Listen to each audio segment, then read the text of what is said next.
Jadi Al-Quran menghimpun. Jadi sebenarnya kalau kita membaca Al-Quran itu sebenarnya berarti kita sudah membaca isinya Zabur, isinya Taurat, isinya Injil.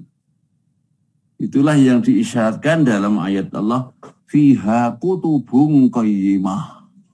Di dalam Al-Quran terdapat isi kitab-kitab terdahulu yang qayyimah, yang sudah dikembalikan kepada aslinya yang benar. Ya. Maka tidak aneh kalau barokahnya sangat luar biasa. Ya. Ya. Jadi tadabbur ini kira-kira itu tingkat paling atas tadabbur Al-Quran. Setelah kita menghimpun informasi, kemudian kita respon. Aqimis sholat, misalnya tegakkan sholat. Itu perintahnya bukan selalu sholatlah, tidak, tapi tegakkan sholat. Karena apa? Karena ternyata sholat tidak sekedar sholat. Banyak yang harus kita tegakkan. Niat kita tegakkan. Jiwa kita tegakkan menghadap kiblat. Ya. Ada syarat rukun yang harus kita tegakkan. Setelah itu juga ada hasil atau buah yang harus kita tegakkan. Misalnya, selalu ingat kepada Allah yang menurunkan Al-Quran. Aqimis sholata lidzikri. Mengingat Allah.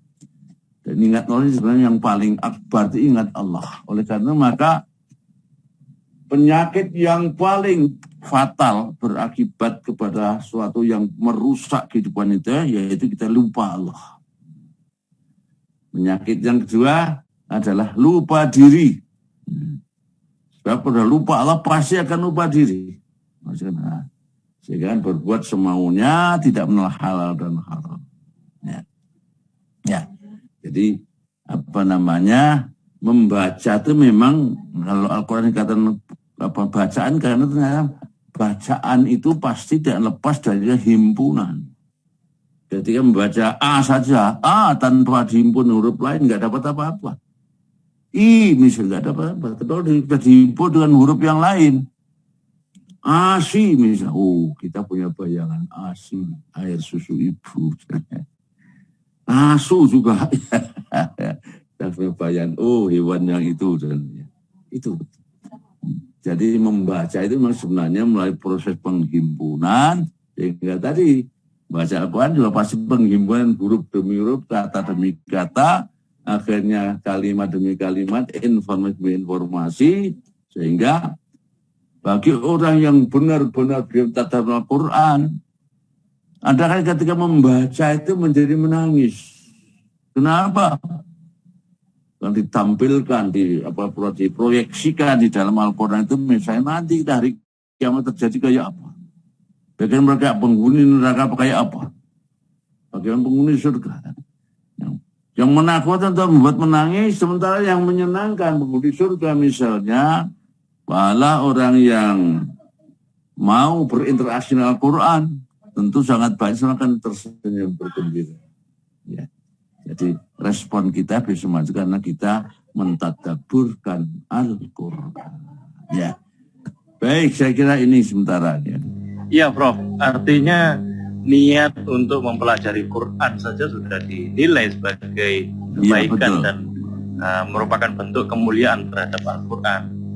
Melaksanakan upaya untuk bisa mempelajarinya dengan segala kesulitan. Ya. Tapi sesungguhnya di dalam kesulitan ada kemudian, katanya Allah kan begitu, Bro. Ya. Jadi itu janji dari Allah. Allah ya. Itu janji Allah. Janjinya apa? Walaqad yassarnal Quran. Pasti kami mudahkan Al-Quran. Masya Allah. Dan hari bisa kita lihat misalnya kenyataannya apa? Ada anak usia 4 tahun bisa menghafal lalu 30 juz. Sekarang apa bisa? Satu buku dibaca. Jangan satu buku. Satu tulisan misalnya, judul apa? Suruh menghafalkan tanpa meninggalkan satu kata, satu huruf. Nggak bisa.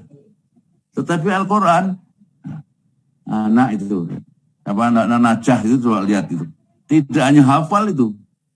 Sampai ini 2 baris belum ini, 4 baris belum ini. Dan lain. Masya Allah. Di surat apa, ayat berapa? Sekarang sudah pada pemahaman, terjemahnya sudah menguasai kata itu. Anak kecil dan dalam kondisi yang tidak tidak kurang normal sebenarnya, tapi bisa seperti itu. Kenapa? Ada faktor X yang memudahkan Al-Quran untuk dipelajari. Ya, itulah sangat luar biasanya Al-Quran. Artinya Allah menitipkan ilmu kepada makhluk yang namanya al-insan ini untuk dititipkan, ya Prof ya, agar tetap menjadi sebuah khasiat kemuliaan Al-Quran gitu Prof ya.